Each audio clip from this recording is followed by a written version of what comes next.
El fútbol tiene pues mucho de subjetivo. Al final de un partido, un equipo siempre puede alegar que pues, las condiciones no le favorecieron, que el arbitraje fue malo, etcétera, etcétera. Pero dentro del fútbol hay una jugada que ahí sí no admite polémica, que es el penalti.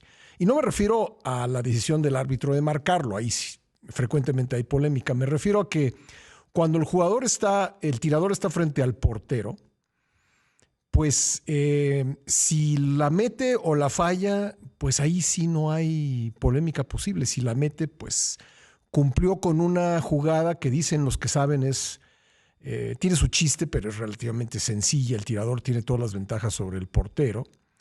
Y si la falla, pues no tiene nada que alegar. ¿Y por qué le cuento esto? Porque hoy en las páginas de nuestro periódico en Excelsior, José Elías Romero Apis escribe un interesantísimo artículo comparando el tiro penal con la política. Y dice que así como en el tiro penal el tirador pues no tiene nada que alegar si falla el disparo, si no mete el gol, pues en la política el político tampoco tiene mucho que alegar si falla. Y ambas cosas, fallar un penalti y fallar en política, son motivo de mucha vergüenza. ¿Cómo estás, querido Pepe? Me da gusto saludarte como todos los viernes. Muy bien, Pascal. Me da también mucho gusto estar contigo y con tu audiencia. ¿Por qué se te ocurrió comparar la política con el tiro penal? Porque a veces, Pascal, como tú lo dices, hay ocasiones en que los gobiernos y todos los seres humanos tienden a disculparse de sus fracasos. Sí. Y tomo ¿Has conocido algún político que no lo haga?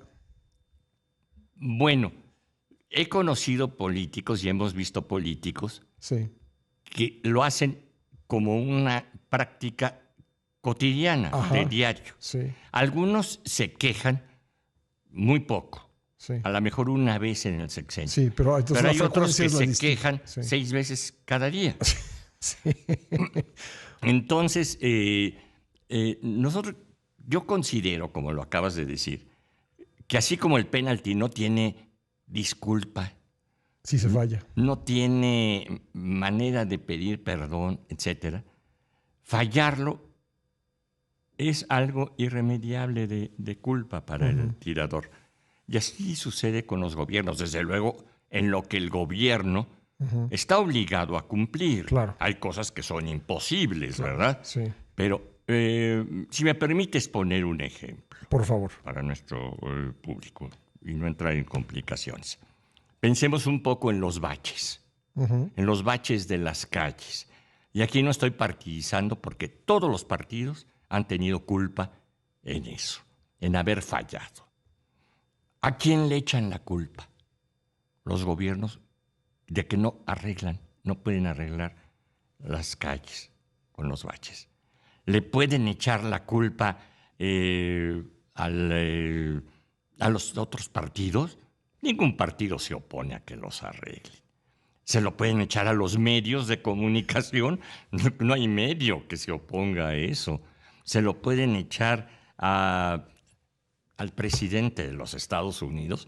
No nos hostiliza con que no arreglemos los baches. ¿A quién le pueden echar la culpa? Y sin embargo se lo echan. Y sin embargo no los arreglan. Sí. Que las manifestaciones, que... Sí. No. Vamos a subirle. Los baches les parecerá un ejemplo muy trivial, pero quise usarlo como ejemplo. Pero subamos a cuestiones que no se arreglan y que no hay disculpa. El agua, la escasez de agua, la seguridad pública cotidiana que va creciendo y creciendo. En algunos casos va a ir bajando, como lo que ha sucedido en la capital en los últimos años. Parece que sus estadísticas son mejores. La corrupción, por más discurso que haya, los ciudadanos, sí, puede ser un discurso para extranjeros. Ese discurso puede pegar bien en África y a lo mejor lo creen. México va muy bien en su combate a la corrupción. Pero a nosotros, y sobre todo los que trabajamos con las ventanillas y con las organizaciones de gobierno como los abogados, pues sabemos cómo van las cosas. la eficiencia gubernamental. Hablo de todos los niveles de gobierno, repito, de todos los partidos. Y hay cuestiones que pensábamos que ya estaban superadas. Pienso en que ahora se empiezan otra vez a cuestionar. Hace momento escuchaba yo tus entrevistas, las libertades.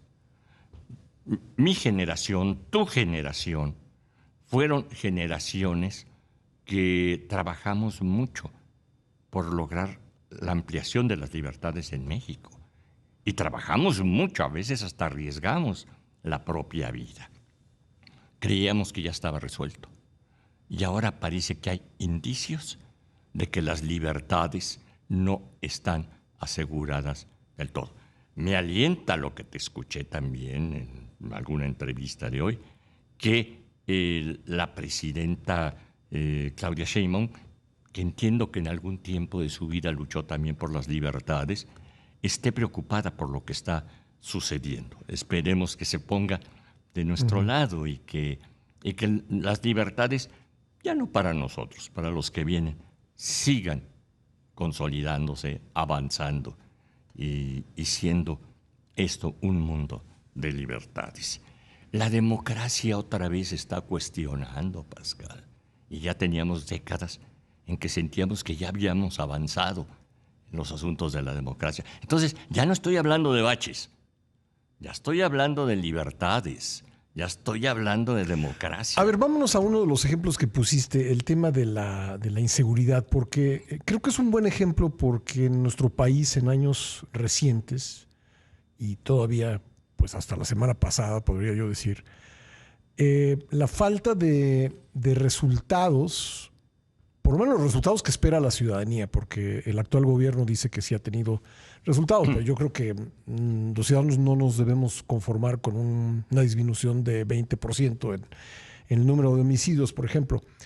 Pero ese es un caso en el que cotidianamente nuestras autoridades le han echado la culpa al pasado, ¿no? O sea, llevan años los dos gobiernos, sí, este gobierno y el anterior, años echando la culpa no al gobierno anterior, es decir, al de Peña Nieto, sino al gobierno de antes de Peña, que es el de Calderón.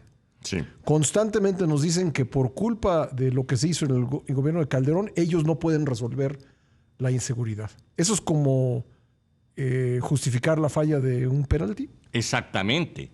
Es decir, no atiné porque el equipo que había hace 2 temporadas era muy malo y por eso fallé el penalti el día de hoy. Bueno, ¿qué tiene que ver una cuestión con otra?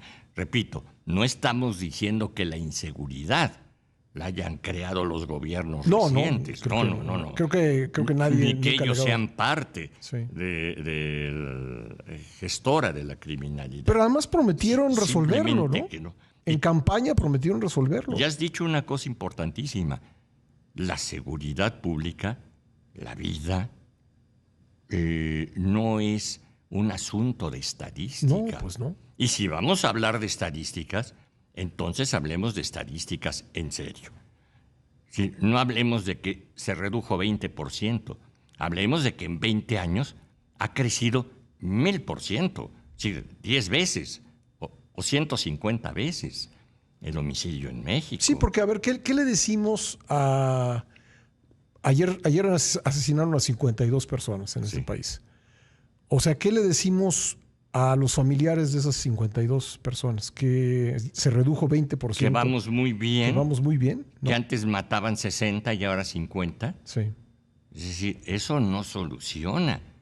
Es decir, no soluciona eso un problema grave, un problema en donde está de por medio la vida. Bueno, hay países donde un asesinato al día provocaría la caída de un gobierno, ¿no? En México, no hace mucho tiempo, hace 25 años, nuestras estadísticas eran de 3 homicidios dolosos al día. Yo me acuerdo, Pepe, a principios de este siglo, en un medio donde yo trabajaba, hicimos una portada de que se habían alcanzado ese año 1000 homicidios. Sí, 3 diarios. Sí, 1,000 homicidios. Y en ese momento nos parecía a nosotros escandaloso. Estamos comentando 3 diarios. Ahora se cometen 30,000, ¿no? 30,000. 30,000, no, sí. Entonces, digo, ahí está un ejemplo de lo que estamos comentando, cómo pues el gobierno, vamos a hablar del actual, pues tiene todo a su favor para cumplir con su promesa de resolver el tema de la inseguridad, ¿o no? Y no solo hablemos... Tiene el Congreso, ¿no? Tiene el Congreso, tiene el Tesoro. Tiene las leyes. Sí. Tiene todo para combatirlo. A ver, tampoco estamos diciendo que sea fácil. No. Pero sí estamos diciendo que tiene, en este caso, por seguir con el ejemplo futbolero, pues de meter el gol, de meter el penalti. Que lo hagan. Sí. Vuelvo al ejemplo de los baches. No solo no los reparan, no atienden. No son capaces de poner un cono para que no te caigas en ellos. O una llanta. O una llanta, que la tienen que poner los vecinos. Sí. Para que los que circulan por ahí, no ellos. Ellos ya saben que ahí está. Lo hacen solidariamente para que los otros no se caigan ahí. Es decir, esas llantas y esos avisos los ponen los ciudadanos. Sí. El gobierno que no resuelve ni siquiera ayuda. Ahora, para que no se nos termine el tiempo sin tocar otra parte de tu texto que me pareció muy interesante, tú dices que de los personajes públicos, vamos a decir, de los gobernantes, hay 9 versiones. Sí. ¿No? ¿Por qué no nos comentas un poco esto? Sí, como no, es que no se trata de un solo individuo. Está uno que pudiéramos decir que es quien él cree que es. Que es su discurso. Que es su discurso. Sí. Un segundo que es quien los demás decimos que es. Que es el relato. Estamos hablando de ellos. Y que vemos ahorita en lo que platicamos que ya es distinto. Sí. Ellos dicen que van muy bien en seguridad y nosotros no estamos tan seguros de eso. Lo tercero es como ellos piensan, no lo dicen, pero piensan que son, que es la fantasía. Otro es como nosotros creemos que son, que es la encuesta. Oiga usted, don Pascal, ¿cómo siente que va esto? Bueno, pues yo creo esto, sí. Una encuesta. La quinta es cómo son en lo que no se ve. La radiografía, porque hay muchas cosas de un gobierno que no se ven y que pueden ser muy, muy graves. La sexta, cómo nos lo hemos imaginado. La leyenda.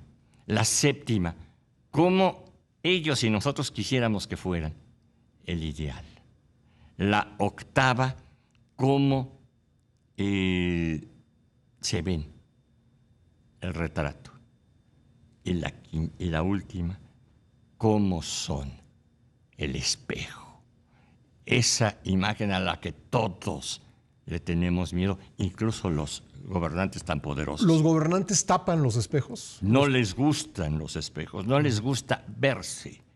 Si un gobernante es difícil que vaya al diván del psiquiatra y le diga con sinceridad cómo es. O que un asesor... ¿Se lo diga? Que un asesor se lo diga. No, pues peligra. Peligra. Tiene que ser un asesor muy franco y muy experimentado para saber cómo se le dice la verdad a un amigo. Es algo muy, muy difícil. A ver, déjame concluir nuestra conversación con esto para regresar al principio. Cuando un gobierno le echa la culpa a gobiernos anteriores de lo que tendría que resolver, ¿se cree esa excusa o no se la cree? Yo creo que nunca se la puede creer.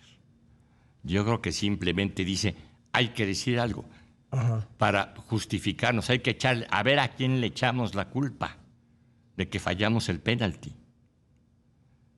Pues échenle la culpa, pues se la echamos al público que es adverso. Y pensarán que hay alguien que te la cree. Pero no se les creen las mentiras. De veras, los ciudadanos no son tontos, no son ingenuos.